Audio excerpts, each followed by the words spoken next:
Muy buenas tardes a todos los que nos acompañan el día de hoy. Mi nombre es Luis Moyano, soy director de Educación Financiera en el grupo Actinver. Hoy es para mí un honor y un gusto darles la más cordial bienvenida a Encuentros Conocimiento, en un espacio precisamente creado para difundir la información que nos orienta para hacer crecer nuestro dinero. Como todas las semanas, contamos con expertos invitados que nos comparten sus conocimientos, su experiencia, la cual no dudo nos ayudan y nos aportan mucho valor para tomar las mejores decisiones en beneficio de nuestro patrimonio. Antes de empezar, les recuerdo que tienen un panel a la derecha de la pantalla donde pueden escribir sus preguntas, las cuales iremos contestando sobre la marcha del programa, o si no nos da tiempo, a vuelta de correo electrónico les estaremos mandando su respuesta. El día de hoy tenemos un tema sumamente atractivo: educación financiera para niños. Y de por sí la educación financiera es escasa en nuestro país, lo sabemos. Ahora imagínense a los niños. Los niños deben aprender también y debería de ser una materia regular en todas las escuelas. Para ello tengo de invitado el día de hoy a un buen amigo, Gabriel Cruz, egresado del ITAM en 1987. Él es asesor patrimonial y de seguros, es miembro del Comité de Inversión de FinCE, Asesores Independientes. Fue en sus años de mozos, antes de que le salieran canas, fue ejecutivo de instituciones financieras como Acciones y Valores y Banca Patrimonial de Banamex o Scotia Casas de Bolsa. Él también fue socio fundador de Data Derivados en 1990, una compañía especializada en asesoría en instrumentos derivados. Hoy esa compañía se encuentra ubicada en Miami, se llama TCT Securities.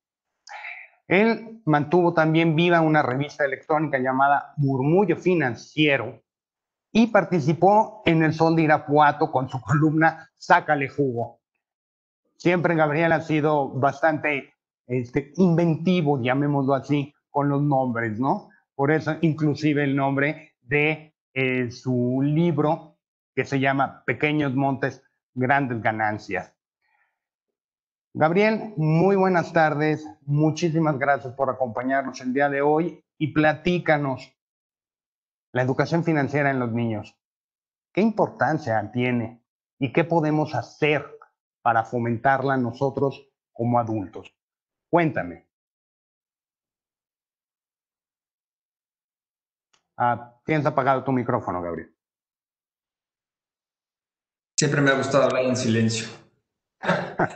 Muchísimas gracias, Liz, por la introducción, y a Actinver por la oportunidad y el honor que me conceden de este espacio en encuentro, que es uno más de los grandes esfuerzos que Actinver está haciendo para contribuir a la educación financiera, entre ellos DIN y por supuesto el reto que hoy inició y que seguramente será, como siempre, de mucho éxito. Y sobre todo la plataforma también suena comercial, pero vale la pena mencionarlo porque es parte de lo que vamos a platicar.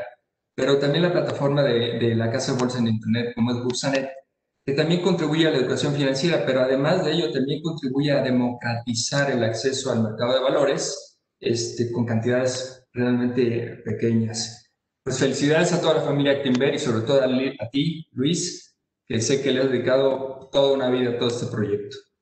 Y entrando en materia en educación financiera para los niños, dice bien, y lo dijo Gerardo Aparicio, el director de la Escuela de la Bolsa Mexicana de Valores, comentó en la primera versión de este encuentro que la educación financiera precisamente comienza en casa. Y acotaba también que se necesitaba realmente poco para poder iniciar con ella cuando se empiezan a romper estereotipos y tratamos de buscar que los gastos que realizamos en casa vayan acorde a las necesidades propias de cada uno. Y tiene razón que la educación financiera empieza en casa. Si le puedes dar al siguiente, por favor. A manera de una breve introducción y sobre todo diagnóstico, pues necesariamente se tiene que tocar el tema de que la educación financiera en México es escasa. Generalmente las grandes empresas como Actinver y otras instituciones financieras han hecho muchos esfuerzos desde hace muchos años para divulgar educación, pero generalmente está limitada a los que tienen acceso a Internet y no necesariamente llega a todo el mundo. En el caso del diagnóstico en el hogar, es ahí donde los niños aprenden desde pequeños, obviamente, a caminar, a hablar, a decir cuántas cosas aprenden, y sobre todo por imitación, por repetición y obviamente por práctica. Y es ahí donde el hogar encontramos el primer escalón que hay que subir o el que hay que caer para muchos. Desgraciadamente, nosotros como padres no nos percatamos que con nuestros ejemplos estamos dando esa inicio en la formación, en este caso financiera. Imagínense este escenario. Los niños generalmente nos observan constantemente estar adquiriendo productos a cambio de intercambiar papelitos, metales redondos o incluso plásticos que, aunque no sepan qué es, saben que con ello pueden conseguir desde dulces, juguetes, etc. Y los padres generalmente tratamos de no voltear a ver la parte educativa en el manejo del dinero. Es más, muchas veces incluso lo consideramos un tema prohibitivo entre la familia. El que genera los ingresos generalmente es el que decide qué va a hacer con el dinero, y rara vez se va a poner a explicarle a alguien, y menos a los niños, qué es lo que tiene que hacer o por qué hizo tal o cual gasto.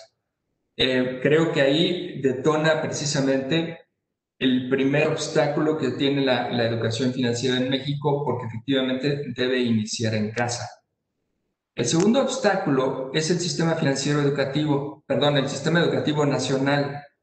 Desde la base, estamos hablando primarias, secundarias, etcétera, hay pocas materias que le den continuidad durante todo el proceso educativo.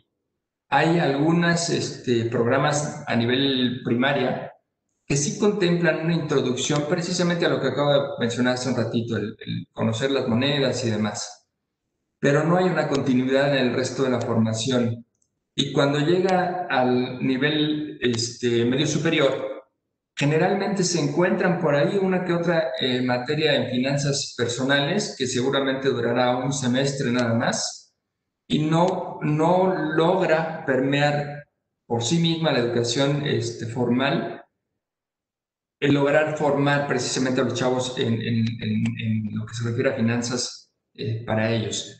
Y si lo tuviera de una manera completa, probablemente no serviría de mucho si en el hogar vemos que no hay una congruencia entre lo que se está tratando de aprender en el sistema educativo, si es que lo hubiera, y lo que se hace en casa. Hay que dedicarle mucho tiempo en casa para poder empezar a entender en los chavos lo que es el manejo del dinero. Continuando con el diagnóstico, hay otro gran tropiezo entre lo que sucede en nuestro medio, que es la difusión extrema del consumo, ya sea en la industria del cine, que privilegia precisamente el tener cosas para verse bien y sentirse bien. Eso es otro obstáculo más, así como también los programas de televisión y ciertas películas que fomenta precisamente el efecto Cenicienta, que el efecto Cenicienta es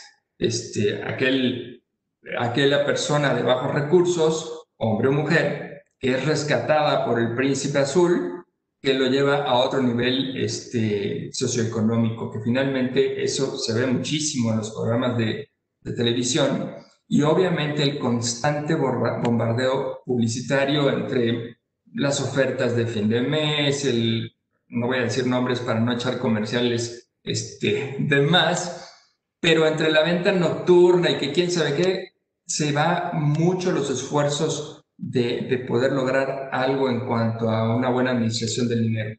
Y obviamente las consecuencias para ellos, pues de entrada, si lo vemos de los adultos, si lo bajamos hasta los niños, estamos totalmente indefensos financieramente hablando si no tenemos una buena formación para discernir entre qué sí nos conviene gastar y qué otra no. Nuestras prioridades, por todo lo anterior, se distorsionan. A lo mejor prefiere alguien comprarse, y ahora lo he vivido en esta pandemia que muchos se han quedado en casa, pues prefieren invertir o comprar en un Xbox, ya dije una marca, ni modo, un Xbox o algún videojuego, en vez de invertir, qué sé yo, quizás comprando alguna empresa en el mercado de valores, que por el costo de un juguete de ese estilo, puedes acceder al mercado, como por ejemplo con Dino, el mismo Bursanet, ¿no? El consumo obviamente se vuelve desmedido y esa es otra de nuestras consecuencias. Consumimos, luego existimos, dice por ahí un libro, y obviamente la mala o nula planeación financiera. Y dentro de la planeación financiera hay muchos objetivos que como adultos primero tendríamos que definir. Y vaya la redundancia, el primero de ellos es, para mí, definir cuál es el objetivo. Si no hay objetivo, todo lo que vayamos a hacer en el futuro no tiene razón. ¿Le puedes dar la siguiente, por favor? Para poder continuar con esta plática hay que diferenciar dos cosas. Primeramente, qué es ahorro y qué es la inversión. En términos muy sencillos, el ahorro es postergar un gasto que se va a hacer en el futuro, cualquiera que este sea. Si estás ahorrando para comprarle un juguete al niño o para unas vacaciones o incluso el ahorro para el retiro, no deja de ser un postergar gastos. Cuando se alcance el objetivo, se empieza a gastar. Si hablamos del que acabo de mencionar, más largo, que es el de ahorro para el retiro, cuando llegues al retiro empezarás a gastar lo que hayas ahorrado. Y tenemos una ventaja en algunos instrumentos de inversión que nos permiten evidentemente que el ahorro pueda, para ese destino de conseguir cosas, también nos puede dar un rendimiento, no solamente guardar. Y eso me lleva la segunda definición. Inversión es que con parte de esos ahorros puedas emprender algo. Y emprender no necesariamente quiere decir abrir un nuevo negocio. Por eso tenemos bastantes herramientas donde echar mano dentro del mercado financiero para invertir ahí y emprender a través de las inversiones que se realizan en bolsa. Y hay una frasecita que yo rescaté desgraciadamente no recuerdo el nombre de quien lo dijo, pero decía así, la parte de abajo, en cuanto a salud financiera hay dos noticias, la buena y la mala. La mala es que el futuro está en nuestras manos y la buena es que también el futuro está en nuestras manos, o sea que sí podemos arreglarlo. La siguiente, por favor. Bueno, ya entrando en materia de educación financiera para los niños en el hogar, lo más pertinente, y es lo que yo recomendaría, que me llevó incluso a poder iniciar a escribir lo que escribí en este libro, yo empecé a retomar todos los que los niños hacían, mis hijos en especial, y me percaté que a partir de los 5 años ya están totalmente listos para poder identificar lo que nosotros hacemos por imitación, que es precisamente el vernos cómo gastamos y adquirimos cosas por el intercambio de monedas o billetes que les comentaba. Entonces, lo ideal es poder empezar precisamente a los 5 años a involucrarse en la formación financiera de los niños. Para ello, evidentemente, hay algunas recomendaciones si lo van a hacer como padres. La primera es total convicción, mucho esfuerzo porque finalmente lo van a requerir, y ese esfuerzo implica quizás en dos sentidos. El primero de ellos es empezar a aprender nosotros y también empezar a delegar ese aprendizaje en los chavos, en los niños, ¿no? Y para ello, en el caso de los niños chiquitos de 5 años, sugiero que hagan ejercicios de una manera muy divertida, juegos, en donde el único objetivo va a ser que ellos empiecen a conocer el papel moneda, aunque no sepan para qué sirva. Pueden hacer un sinnúmero de juegos mexicanitos que más adelante voy a mencionar algunos para que sepan cómo iniciar con ello. Si nosotros queremos enseñarle, no necesariamente para los 5 años, pero si queremos enseñarle a los niños a manejar dinero, pues forzosamente les tenemos que dar dinero.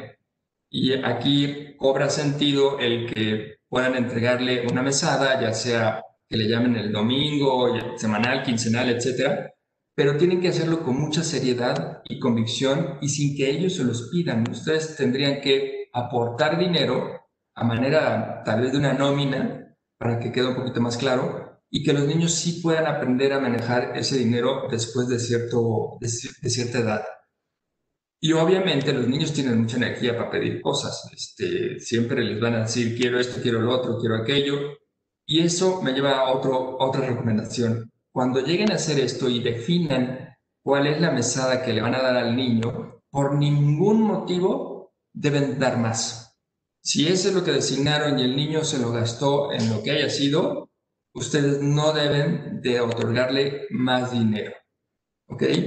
Y deben de dejarle, dentro de las reglas que van a usar para los niños, deben de dejarles la opción de que ellos decidan libremente, acorde a su edad, en qué van a gastar. Pero antes de ello, tienen que decirles que deben de ahorrar. Antes de empezar a gastar, hay que ahorrar. Y como le dije desde un principio, primeramente al mismo niño deben de ayudarle a identificar el objetivo que quieren. Ya sea comprar algún dulce, algún juguete, qué sé yo, pero siempre motívenlos a que identifiquen primero el objetivo para que tenga algo de sentido para ellos guardar dinero, ahorrar, para alcanzar precisamente el objetivo que él mismo se planteó.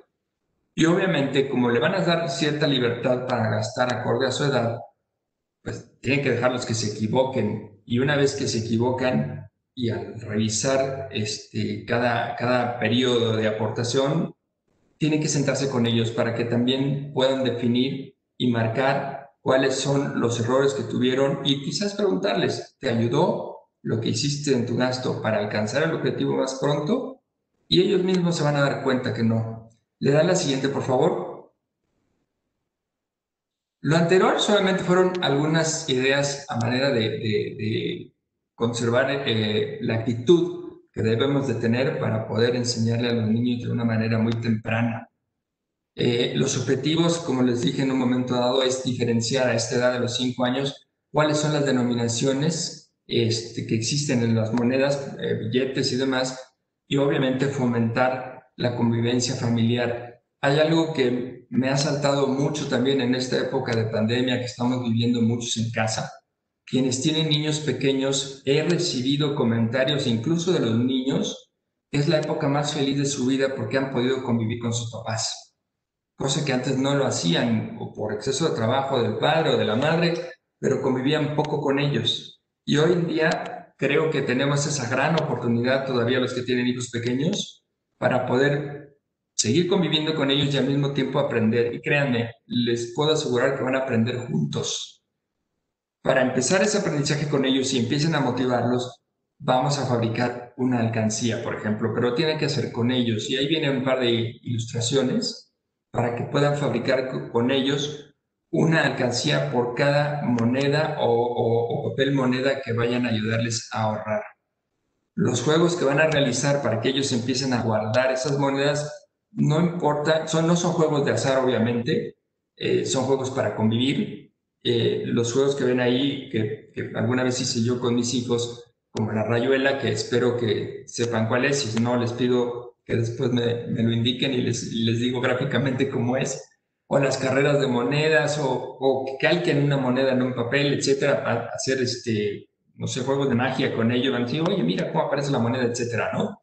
Pero el chiste es que nada más aprendan a conocer los diferentes tipos de monedas que hay. Y evidentemente, si tienen la oportunidad también de ir más allá, cuéntales historias de los símbolos que vienen en cada una de las monedas o los billetes. También aprenderán historia, nuestra, posiblemente, y me voy a meter un balazo en el pie, medio distorsionada historia de los personajes que están impresos en los billetes, ¿no? Finalizando cada juego, deben llevarlos a la alcancía, siempre motivándolos a guardar el dinero, recordándoles precisamente el objetivo para el cual están ahorrando. Porque si ellos empiezan a ahorrar y no hay objetivo, créanme, me sucedió, no van a encontrarle ningún chiste ni se van a esforzar para poder guardar si no tienen algo en mente. De tal manera que la regla de oro para con los niños es precisamente, y para todos, definir el objetivo para poder ahorrar. Siguiente, por favor. También hay que enseñarles el valor del trabajo. Muchas veces por cerrarnos en el tema de nuestras propias actividades, y como lo dije al principio, olvidamos que la formación de nuestros hijos en temas de dinero también conlleva tener una disciplina que ellos mismos deben desarrollar y nosotros tenemos que, si no imitar, aprender con ellos. Los niños van a recibir, como comenté también en un principio, una mesada para que puedan tener algo en donde gastar. Pero para ello, como va a ser una simulación de una nómina, ellos deben de tener ciertas obligaciones. Con esas obligaciones se van a ganar el derecho a conseguir la mesada, pero también tienen que darle algunas labores, también acordes a la edad, en donde ellos sí puedan conseguir una remuneración independiente de la mesada, como las que propongo ahí. Evidentemente, hay que ser muy estrictos en este tema, hay que ser muy firmes. El valor que le estamos dando a ellos en ese momento es que aprendan precisamente a que el trabajo tiene un esfuerzo que conllevaría un ingreso adicional o un ingreso simplemente. Si ellos no cumplen con eso, ustedes no tienen por qué cumplir con la mesada si de verdad están con la idea real de poder transmitir conocimientos financieros con ellos. ¿Ok? De tal manera que ahí hay algunas propuestas para que puedan ir identificando qué sí y qué no puede ser una labor remunerada para los niños. Siguiente, por favor. Muy de la mano con todo lo que trato de evaluar con lo que es la formación de los niños, también tenemos que fomentar el que sean emprendedores y entre otras cosas para que entiendan también que todo lo que se quiere emprender, tiene que necesariamente identificar algunos costos como los que ven ahí. En el caso de lo que yo propongo en el libro es que les fomentemos el poner una tiendita, el que aprovechen ciertas fechas, que seguramente muchos ya lo hacen, ciertas fechas en donde todo el mundo consume. Otra vez nos balancearon el consumo y sabemos que el 14 de febrero, en cierto momento, para ellos va a ser importante, el 10 de mayo, el Día del Maestro, y pónganle los nombres que quieran, en donde todos generalmente consumen cualquier cosa. Si ustedes les hacen notar a ellos que pueden generar más ingresos a través de crear un emprendimiento como este tan básico de la tiendita, pues enséñenles también que poner un puesto de limonadas, por dar un ejemplo, implica comprar limones, el agua, como quiera que sea, también tiene un costo, el azúcar, etcétera. Enséñenles que esos insumos forman parte del negocio que quieren formar, que el costo de producirlo, es decir, su propio trabajo para emprender tiene un valor y tienen que aprender a ponérselos para que finalmente el servicio que ellos van a otorgar de vender, por ejemplo, las limonadas, les conlleven a un costo total del vaso de limonada, ¿no? A final de cuentas hay muchos ejemplos. En el caso que me tocó vivir, uno de mis hijos, el menor de ellos, era muy inquieto para hacer cosas de emprendimiento y uno de ellos fue precisamente poner un restaurante. A él le encanta la cocina y por ahí de los 8 años decidió que iba a dar el servicio de restaurante en casa con nuestros conocidos, evidentemente. Hizo su menú, etcétera, y los precios eran de risa. No son los que se ven ahí, pero él cobraba por un vasito de leche $1 y por otra cosa, algo sin sentido, vaya. Cuando terminó la primera vez nos sentamos a que conociera precisamente los costos de los insumos de cada cosa que estaba vendiendo para que le pudiera poner un precio. Y así fue fomentándole constantemente para poder crear otro tipo de emprendimientos. Hoy les puedo asegurar que he tenido el gran premio de que ellos, mis dos hijos, son muy buenos ahorrando por objetivos y por lo menos el menor en este momento es mucho mejor emprendedor. Y van a conseguirlo, es paciencia y mucho trabajo con ellos. Le da el siguiente, por favor. Bien, esta yo creo que es la parte más importante. Introducirlos al sistema financiero conlleva todavía más esfuerzo que lo anterior. Y sí se puede hacer de edades tan tempranas como incluso los 8 años, y van a poder lograr dos cosas.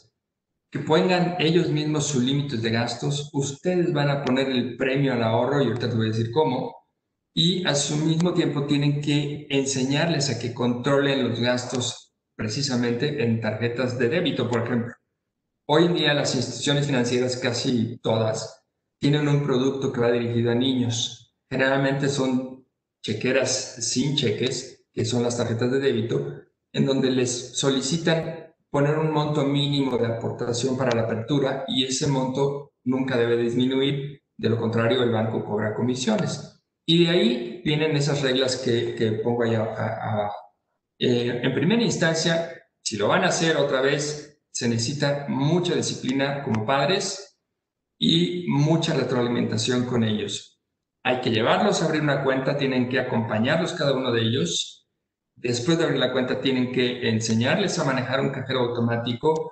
Y algo que yo descubrí, que yo no lo sabía hasta el momento que lo puse en la práctica, y eso que les estoy hablando hace 10 años, los niños ya pueden firmar en los establecimientos con la tarjeta de débito, lo cual se vuelve un descontrol cuando firman y no saben cuánto están gastando. Todo eso implica que ustedes como padres de familia tendrán que ayudarles a comprender todo lo que están haciendo.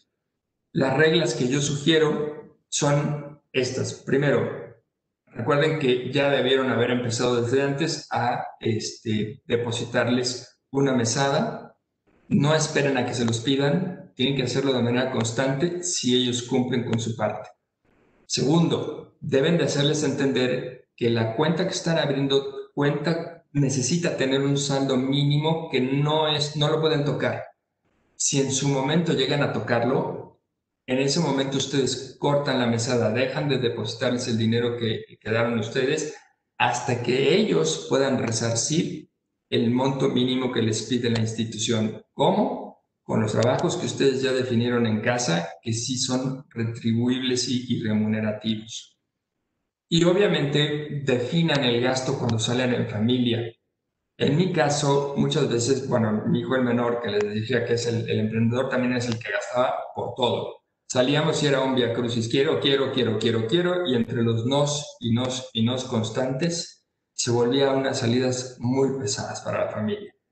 Y la solución la encontré precisamente con esto. Le di una tarjeta de débito con el saldo, como les comenté, y les puse algunas reglas. La regla era esta, más o menos. Si yo les invitaba a ir al cine, yo les decía tácitamente, yo pongo las entradas, pero no pongo lo que ustedes consuman de dulces y todo lo demás. Muchas veces prefirieron no ir al cine. Entonces, finalmente les volteaba, bueno, yo pongo las golosinas y ustedes pagan las entradas. Fue algo que se fue moderando poco a poco, pero terminó con mis problemas de los quiero y los constantes nos que hacían incómodas las salidas en familia. Y el incentivo, aquí viene lo más padre para ellos.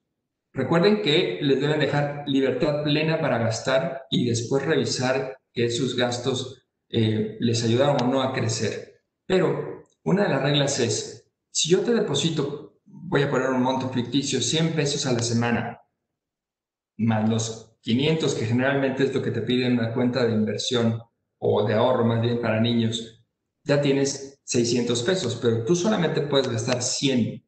Si al final de tu mesada solamente te quedaste con los 500, pues yo te vuelvo a depositar tus 100 y se acabó. Pero si tú dejas más allá del saldo mínimo que requiere la institución, es decir, de los 100 te gastaste 50 y llegaste con otros 50, te voy a premiar ese ahorro y te lo voy a premiar, en mi caso, yo les daba el 100% del excedente del saldo mínimo, pero pueden generar cualquier porcentaje sobre ese saldo que les quedó. Y evidentemente, si ellos por alguna razón dejan en ceros incluso la cuenta, no deben devolverles a depositar ni un peso ni solventar ningún gasto hasta que ellos repongan el saldo o el mínimo o el que falte para mantenerlo siempre vigente la cuenta y sin comisiones. Y obvio, si cobran comisiones el banco, ustedes no lo van a pagar, lo tienen que pagar él.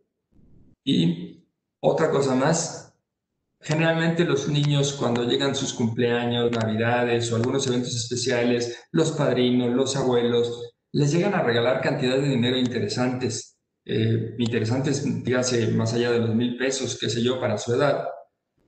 Una de las reglas que yo les puse a mis hijos y tomando en cuenta las herramientas que en aquel entonces ya existían para invertir en los mercados financieros, era que ese dinero no lo podían tocar. Se iba a invertir en alguna opción del mercado financiero, generalmente en instrumentos de renta variable, para dejarlo ahí al menos 3 años. Es una buena práctica incluso para empezarlos a introducir a lo que es el mercado de valores. Y finalmente yo creo que eso es lo que conlleva mucho más trabajo y que para eso está Actinver con el reto y algunas otras opciones que tiene para terminar de formarlos a esa etapa de la vida en donde ya son mayores de edad. Pero incluso antes podemos iniciarlos con este tipo de explicaciones. Oye, vamos a invertir en renta variable. Si no lo conocen, por favor, empiecen a entrar al reto para que lo conozcan.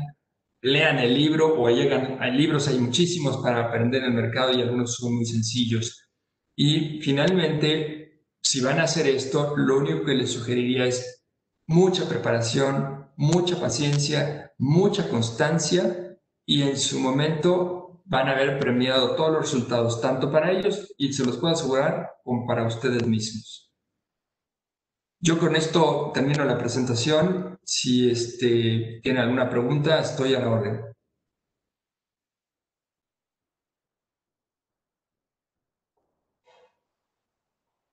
Gabriel, muy buenas tardes. Qué buena estuvo tu presentación, honestamente. Qué bueno que avientes de esos 20 de la necesidad imperante definitivamente, que es darle educación a los niños. Aquí al público que está con nosotros el día de hoy, del lado derecho está el panel de preguntas y respuestas. Se quieren ir poniéndolas y se las vamos pasando con muchísimo gusto a Gabriel. Aquí la primera pregunta que nos ponen, me gustaría resolverla junto contigo. Fíjate que en tu exposición donde pones la botellita y hasta arriba le pones objetivos y metas. Uno está ahorrando diagonal invirtiendo para algo. No es nada más invertir por invertir, es invertir con un objetivo, es invertir con una meta. Y aquí precisamente una persona, Yolanda, nos está escribiendo que desde hace 15 años invierte en casa de bolsa, lo cual primero, antes que nada, un aplauso. Claro. O sea, lo estás haciendo bien.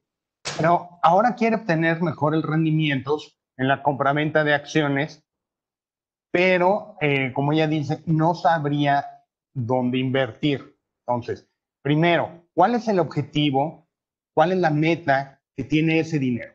Lo estamos utilizando, en ese caso Yolanda lo está utilizando para su jubilación, que también la mencionaste, o para dónde, ¿no? Eso se resuelve con un buen asesor. Obviamente nosotros tenemos que hacer la tarea para saber de finanzas y con un buen asesor que arme un portafolio a la medida de estos objetivos y metas. Eso viene de la temprana edad, como dices correctamente, Gabriel. ¿Cómo le transmites a los niños el tener que balancear, tener que diversificar esas inversiones? ¿Cómo podrías hacer? No poner todos los huevos en la misma canasta. Yo creo que en primera instancia, y tomando en cuenta precisamente la edad de los niños y la madurez que tenga cada uno de ellos, para que puedan ellos ir identificando cómo repartir el dinero que ya tienen disponible para alcanzar sus objetivos, pues tienen que aprender también a priorizar cuál es el objetivo que más rápido quieren. Estoy hablándote precisamente para que el dinero que les está aportando los padres sepan cómo distribuirlo para alcanzar todo lo que ellos desean. Recuerden que el ahorro en principio es un gasto postergado. Entonces, si el niño quiere tener X juguete primero que otra cosa, pues evidentemente ustedes tendrán como padres que orientarlos para que sepan que la distribución mayor a ese primer objetivo que definió el chavito, pues debe ser evidentemente proporcional a sus antojos. Y en cuanto a la diversificación de las inversiones, tú ya lo dijiste, hay muchos asesores que pueden echarles la mano. Decir algo de bote pronto, pues es también irresponsable de mi parte si no conozco más de lo que se está buscando. Si es un ahorro para el retiro, tomando en cuenta lo que comentabas de Yolanda, ¿verdad? Que preguntaba. En mi experiencia de casi 30 y de años en el mercado bursátil, yo te podría decir que la gestión pasiva te va a dar mucho más posibilidades de llegar a conseguir un rendimiento interesante. Y gestión pasiva, por si no sabes qué es escoger un instrumento de inversión que sepas que pueda permanecer en el tiempo con todos los altibajos que pueda tener, pero no lo vendas. Quédate con él todo el tiempo, escoge bien el activo. Lo más probable es que los activos más significativos tengan que ver con fondos de inversión, índices, los ETFs, etcétera, en donde con uno de ellos podrías estar ya diversificado en un montón de instrumentos o empresas. Manténlo todo el tiempo y así seguramente vas a alcanzar tu objetivo si este es más de 5 años. Si a ti te gusta, que también es válido, y eres buena en hacer movimientos de compra-venta, define muy bien cómo vas a proteger tu patrimonio en caso de que tengas un revés en el mercado. Muchos le llaman filtros, muchos le llaman stop losses, muchos le llaman de muchas maneras, pero lo ideal sería que tú puedas identificar hasta dónde quieres tú mantener esa posición sin que te moleste o te quite el sueño, como decimos en el medio, ¿no? No, muy completa la respuesta. Mira, aquí me están llegando más preguntas todavía. Una facilita, que por favor digas cómo se llama tu libro otra vez, porque llegó tarde. Se llama Pequeños Montos, Grandes Ganancias y así lo puedes encontrar en Amazon. Perfectísimo. Esa ya Comercial está. completo, ahí disculpe. A ver, aquí me están diciendo, otra vez volvemos a tocar y lo hemos tocado en varios programas y en varias pláticas. ¿Qué porcentaje se recomienda pedir que ahorren? La respuesta se las vuelvo a dar, si me permites, Gabriel. No hay un porcentaje definido, es lo que puedas. A los niños hay que enseñarles también a hacer un presupuesto y lo estabas mencionando. Correcto. Estarán de acuerdo con lo que nosotros venimos también pregonando en Educación Financiera de Actinver, en todos los cursos, en todas las clases de finanzas personales que damos al público. Siempre les decimos, el primer renglón en tu presupuesto se llama ahorro. Después ya pagas la luz, el agua y lo que sea. Pero si no te haces al hábito del ahorro, no lo logras. Si tú pones ese renglón hasta el final, siempre va a haber una excusa para gastar. Como tú mencionabas, ¿qué vas a gastar? ¿En los dulces del cine o en las entradas del cine? Pero ahorra primero, gasta después. Correcto. Eso lo estabas diciendo tú, ¿cierto? Sí, es correcto. Yo nada más agregaría que esa es gran parte de nuestro problema a nivel, yo diría que mundial, no es nada más México. Yo he oído las grandes estrategias de ahorro como esta que reza, recibo mi ingreso, gasto y si me sobra, ahorro. Evidentemente esa no es una fórmula correcta, es la que tú acabas de mencionar. Y definir cuánto ahorrar, pues dependerá de qué tan rápido quieres llegar al objetivo que marcaste. Yo he conocido casos que ahorran 50 o 70% de su ingreso porque quieren llegar a su objetivo ya. Y hay otros que no, que los libros le dicen que pues el 10 será el 10%, ¿no? Y tardarás más tiempo en llegar a tu objetivo. Aquí me están haciendo varias preguntas también, Gabriel. Edades, juegos. 57 años. No. Hay que puntualizar aquí a los que nos están escuchando, que nos están viendo. No es lo mismo hablar de un chiquito de entre 5 y 10 años que el de 10 a 15 o el adolescentito de 17. Entonces, sí tenemos que marcar, dependiendo de la edad, es la información, cómo se la vamos a brindar. Haciendo un espectro así rapidito, en esos tres niveles, ¿no? Para ponerlo fácil. Abajo de 10 a 15, 16, ya los adolescentes. ¿Qué juegos le recomendarías con ellos, así de bote pronto? Ok, mira, abajo de 10 años, pues yo creo que toda la actividad física que puedas encontrar, los chavitos son muy dinámicos, entonces ese jueguito que les comentaba, entre la rayuela, entre rodar monedas y ese tipo de rollos, pueden encontrarlo, incluso hay algunos libros que te pueden ayudar para, no lo tengo en mente en este momento, para definir ese tipo de juegos que son de más actividad, pero se han desarrollado muchos juegos que pueden caber incluso desde los 8 años hasta los 15 y 18 años incluso, que pueden ayudar también a que entiendan cuál es el mecanismo del manejo del dinero. Entre ellos está el turista mundial, el Monopoly, hay uno muy bueno que se llama Life, el juego de la vida, y no podría descartar para los más grandecitos, los ya adolescentes o preadolescentes, el juego del cash flow de Robert Kiyosaki, el cash flow 101. Este enseña muy bien incluso bases de contabilidad desde un punto realista, no tanto técnico como lo es la contabilidad. Sí hay muchos juegos para desarrollar con diferentes tipos de edades. Yo ahí le pondría la creatividad de los papás, Por supuesto. ¿no? Tú mencionabas casos que tú resolviste en tu vida con tus hijos, como fue el caso del cine, como fue el caso de tu hijo que quería abrir su restaurante ahí en la sala. Cada papá se enfrenta a diferentes situaciones con los niños. Hay que ser creativo y nada más voltearle al niño y decirle, a ver, esto es lo que pasa y si haces esto, te puedes llegar a ganar, ¿no? Tal objetivo, tal premio. Y eso lo menciono porque aquí nos están preguntando también que ya les abrieron cuentas para niños, que uno tiene 10 y el otro tiene 12, pero de plano no logra que se enganche con sus cuentas. Yo creo que volvemos otra vez a lo mismo. Estos chiquitos, ¿cuál es su objetivo? ¿Cuál es la meta que tienen? ¿La tienen clara o nada más lo tienen ahí para ahorrar? Tú mencionabas algo muy triste, ¿no? De cuántos universitarios salen con su título y no tienen ni la menor idea de cómo se abre una cuenta de cheque. Qué Exacto, horror, exacto. Por eso hay ¿no? que llevarlos. Cuando abran esa cuenta de débito, tienen que llevarlos de la mano, dejar que escuchen la explicación, que les quede claros a ellos con la explicación de los padres mismos. Y la parte que hice mucho hincapié es que tenemos que ser muy firmes.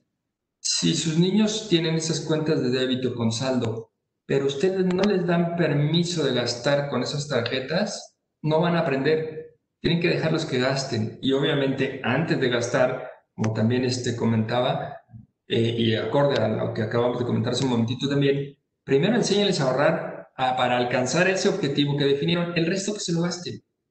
Y ya que gastaron y cometan los errores que tengan que cometer con ese gasto, sí siéntense a revisar cada uno de los gastos que hicieron. Y obviamente para ellos el niño tiene que aprender a llevar un registro de sus gastos. De otra manera, tampoco las van a poder revisar ni se van a acordar en qué se va el dinero, ¿no? Como muchas veces nos pasa a varios, ¿no? No sabemos en qué se nos fue.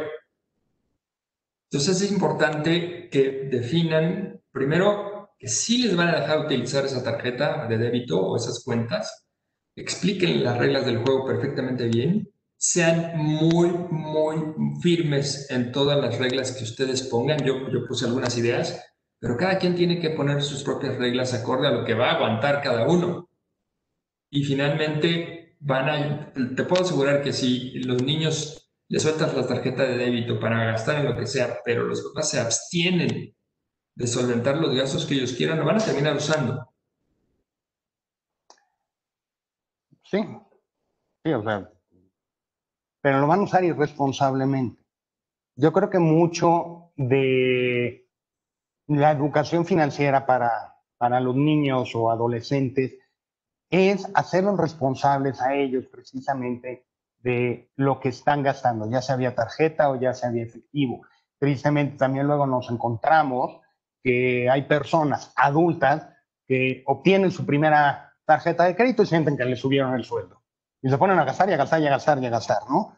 Por eso uno de nuestros grandes programas de finanzas personales se llama ¿Cómo salir de deudas? No Sí, lo deberían mejor entrar sería a no deudas. entres en deudas. No deberían entrar a deudas. Aquí nos están preguntando también, Gabriel, ¿a qué edad debe empezar uno a platicar con los niños? ¿A qué edad deben Yo creo, empezar? yo creo que con lo que proponía en las láminas que puse sí es real. A partir de los 5 años ya puede empezar a platicar, no necesariamente de dinero, pero sí de explicarles, como le decía, identificar monedas y demás. Y hay juegos como este, incluso, para que sea muy sencillo, para que lo puedan entender. Todos tenemos en casa una alacena con un montón de cosas que estén ahí dentro. etiquetémoslas todas ellas, no con los precios reales, inventen los precios. O sea, pónganle un número muy sencillo de identificar al niño para que sepa que todo lo que se está consumiendo sí tiene un costo y que obviamente en el transcurso del tiempo, conforme vaya avanzando su crecimiento, van a tener también que enseñarle que para poder adquirir esos costos tienen que aprender a producir dinero. ¿Sí? Ya sea trabajando o emprendiendo como los ejemplos que toqué, ¿no? Y nos están aquí también diciendo, para no gastar, entre comillas, a lo loco. Precisamente estos chiquitos, pues está difícil que un niño de 5 años lleve un presupuesto, sobre todo del gasto hormiga, pero ese presupuesto se lo podemos transmitir de otras maneras, ¿no? Me parece tu ejemplo de la botella, me parece muy ilustrador porque le pones rayitas y el chiquito de 5 años, 6 años, 7 años, que a lo mejor pues, todavía las matemáticas no las tiene bien adquiridas, todavía ese concepto abstracto de un billete se puede cambiar por diferentes cosas, ¿no? Un billete de 20 pesos puede ser desde un café hasta unas papas, ¿no? Pero para el chiquito, pues es lo mismo. Entonces, hacer esa diferenciación eh, puede ser muy valiosa, ¿no? Poner la botella con rayitas es llevar un presupuesto. Si vas para arriba, vas bien. Si vas para abajo, algo está pasando. Es correcto, pero voy a puntualizar, si me permites, Luis, en rango de edad. Un rango de edad entre 5 y 8 años no debes enseñarle a que gaste. O sea, el objetivo específico es solamente ahorrar por objetivos. No hay dinero gastado para ellos todavía, porque finalmente, como tú bien dices, no identifican qué puedes intercambiar con qué cosa. Pero a partir de los 8 o 10 años ya lo identifican, ya reconocen una moneda de 10 pesos, 20 pesos, etcétera, y lo que puedan comprar con ello. Te lo garantizo, ya lo identifican. Entonces, finalmente, a partir de entonces sí tienes que motivarlos a que los gastos lo anoten. Y obvio, hay que hacer que se equivoquen, déjenlos que se equivoquen. Antes de eso no van a aprender, se tienen que equivocar.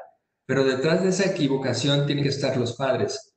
¿Qué quiere decir con esto? Que cuando yo voy a depositarles la siguiente mesada, sí me tengo que sentar con ellos para tratar de revisar, si no lo anotaron, al menos lo que se acuerden, en dónde se fue el gasto. Y poco a poco lo van a aprender a hacer.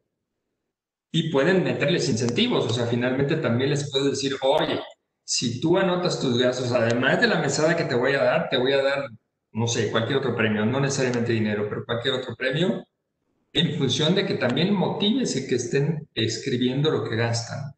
Yo creo que una pregunta que a todos nos debe de hacer más sentido es cuando gastamos y nos sentamos a revisar, preguntarnos, ¿realmente me ayudó para llegar a mi objetivo o para crear riqueza? Si la respuesta es que no, solitos vamos a ir reflexionando que ese gasto fue un gasto a lo loco, como tú mencionaste hace un rato, ¿no? O alguien más lo dijo. Sí, aquí nos están haciendo varias menciones, ¿no? Que coinciden contigo, que es una excelente idea para empezar, aunque les cueste trabajo. Es formalizar esa educación, es ser firme con la educación. Yo creo que definitivamente es una buena opción. También te comentan que aquí una persona, Daniel, que en su experiencia con su hijo de 7 años, que ya lleva, desde que empezó a los 5 años, empezó a entender el valor de las cosas. Y aquí él menciona algo muy importante que tú también ya mencionaste. Dejen a los chiquitos que paguen. No les va a pasar nada, pero es la forma en que ellos van aprendiendo. Es la forma en que ellos van aprendiendo. Pero si queremos resolverle la vida a los chiquitos, ahora sé que toda la santa vida, lo único que estamos haciendo es que no nos aprendan. Tú lo mencionabas, ¿no? No es de que nos vean hacer las cosas a nosotros y predicar con el ejemplo, sino también ellos tienen que hacer las cosas y muy valioso lo que comentas, Gabriel. Dejen que se caigan. Se van a caer. Es parte de la vida. Nada más cuídenlos que no se hagan daño. Sí, eso es imprescindible. Si vamos a estar antes, sobre todo en caídas financieras, finalmente la vida real es esta. Tú recibes un ingreso que más o menos sabes cuánto es de manera periódica, semanal, quincenal o como tú lo recibas como adulto.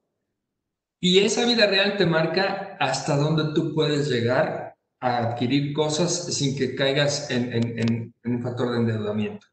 Si, imagínate si a nosotros como adultos nos dijeran, oye, yo gano o ingreso, no sé, a la semana, por decirte un monto, 5,000 pesos a la semana y me gasto 6 porque firmé 1,000 de más, a ver quién diablos me va a salir al rescate para esos 1,000 que ya debo, ¿sí? Entonces, al final del día, creo que la pregunta es muy sencilla de reflexionar, incluso para los niños, en el sentido estricto de que, bueno, no me alcanzó, pues padre, con padre, o ya quisiera yo decir, oye, padre, échame la mano con los 1,000 pesos que me gasté de más. No les tienes que ayudar, no les tienes que ayudar en ese sentido. Dale herramientas para que ellos puedan generar más ingresos, pero no les ayudes. Y mucho menos les pagues por anticipado lo que ellos definieron como un objetivo. Sí, lo que mencionabas me gustó mucho. Eh, Haz que tus chiquitos trabajen para ti, que ellos tengan ese valor de trabajar con cosas muy sencillas, ¿no? Lo ponías ahí en la laminita esta de los cuadritos, ¿no? Divididos por edades. Papás, pongan a su chiquito a hacer algo acorde a su edad. No lo pongan al de 8 años a lavar la camioneta, ¿no? Pongan al de Claro, 8 años que ayude, que, como mencionabas, que tienda la cama, exacto, que que haga recoja cosas sus muy sencillas. juguetes, muy sencillas, aunque sea su obligación recoger los juguetes. Oye, pero si lo haces, además de que es tu obligación, te pueden llevar un pesito, 2 pesitos, 3 pesitos y los vamos echando ahí en tu alcancía, ¿no? Que hicimos con... Ojo, déjame ser puntual ahí. Las que tú como familiar o padre de familia definas como que son obligatorias no pueden ser remunerativas. Esa es tu obligación. Ok, Además de ello, tienes que darles otro tipo que accedan a otro tipo de actividades en donde sí tú le puedas remunerar algo como padre. Pero lo que es obligación. Ahí tampoco hay que ceder, porque de otra forma tampoco funciona, ¿no? ok, entonces digamos que recoger los juguetes de la sala, pero los de su cuarto esos son obligatorios, ¿no? Sí, Algo así, más o exacto. menos. Algo Oh, así. Aquí así tenemos es. a una persona, Nacho, que está escribiendo cosas muy divertidas, muy puntuales, ¿no? Él está escribiendo ingreso menos gasto igual ahorro es la fórmula perfecta para llegar a la pobreza. Y Por, en contraposición, el ingreso menos ahorro igual a tus gastos es la fórmula de la riqueza, que es exactamente lo que deseamos. A tus es ingresos, correcto. primero, quítale tu ahorro, lo que quieras ahorrar. Por allá también me dijeron 10%. A ver, lo que puedas ahorrar, pero ahorra. Y habrá alguna vez, siendo papás, pues, que el ahorro lo tengamos que reducir este mes. ¿Por qué? Porque es semana del libro, porque hay que pagar no sé qué. Siempre, como papá, siempre hay. Pero ahorra lo que puedas mes con mes. Y luego acá también Nacho nos dice que para compensar, me parece un comentario muy bonito que él hace, para compensar el gasto hormiga, hay que enseñar el ahorro hormiga. También sí, los cambios que te sobran también se vale y lo vas metiendo en la alcancía y ya, Y ¿no? va para allá. Tampoco Sí, se trata de ahora no gasto nada y todo lo que recibo lo guardo. Tenemos que gastar en algo. Los chiquitos también, llegando a ese objetivo, llegando a esa meta, pues tienen el derecho de comprarse su juguete o de comprarse su video o de hacer. Para eso estuvieron ahorrando, invirtiendo el dinero, ¿no? Para llegar a ese punto. Entonces, y que sepan que a lo mejor, como tú también lo mencionaste, oye, si llegas en determinado tiempo, yo te prometo que te doy tanto, como si fuera un interés, vamos a llamarle así. así Siempre es es. Y yo creo válido. que, bueno, finalmente cuando comentaba que el sistema educativo está muy lejos de poder definir una educación constante en materia financiera, si hoy lo tuviera, tendríamos la desventaja que los padres no están preparados para darle esa continuidad. Entonces sí tiene que haber una congruencia entre lo que se vive en casa y lo que se platica en casa y una congruencia con lo que pudiera llegar a aprenderse en el sistema escolarizado. En casa tenemos un gran problema que también lo hemos detectado en muchas ocasiones. Nos dan reservas, por decirlo menos, tocar temas de dinero con los niños. Ay, ¿qué van a pensar? Se van a angustiar. Ay, ¿por qué se van a meter? Son cosas que lo están viviendo ellos también, en caso que haya problemas económicos. Si hay abundancia, también lo ven porque finalmente hacen sus caprichos a sin ton ni sol. Entonces vale la pena sentarse con ellos y explicarles del dinero, acorde a su edad siempre, nunca hay que echarles un sermón de 40 horas que no te van a entender ni los primeros 30 segundos, ¿no? Total y absolutamente de acuerdo contigo. Aquí la última pregunta, pero ya se nos viene el tiempo encima. ¿Cómo puede definir alguien cuánto hay que darle al chiquito? Pues es una pregunta un poco complicada. Primero hay que ver cuánto gana el papá o la mamá. Bueno, obviamente, ¿No? mira, sí es una pregunta relativamente difícil, porque mucho tiene que ver, independientemente del ingreso que tengan los padres, ¿qué tanto salen junto con el niño a esa edad, pensando de 8 años para abajo? En función de las salidas que tengan o el acceso que tenga el niño a poder gastar algo, pueden definir, además, cada quien conoce a sus hijos y cada quien sabe de qué picojean. O sea, si ellos son, por mencionar, adictos a algún videojuego o alguna golosina y demás, sabes qué es lo que va a gastar primeramente.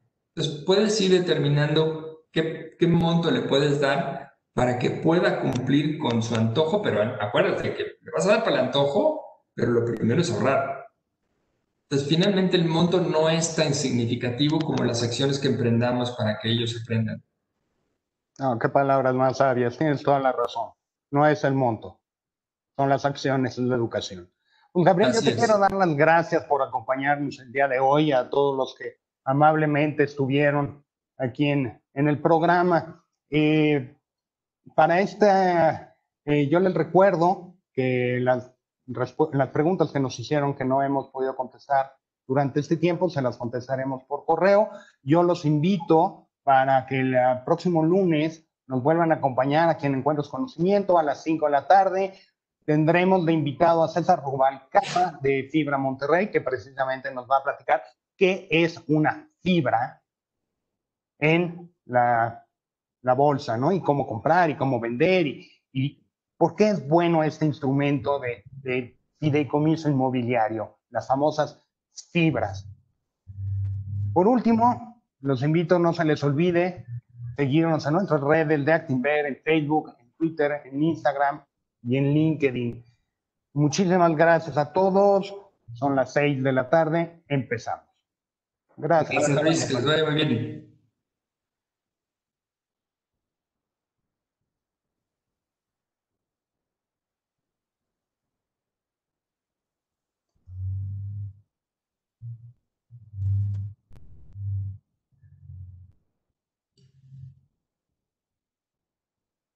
Aquí sí.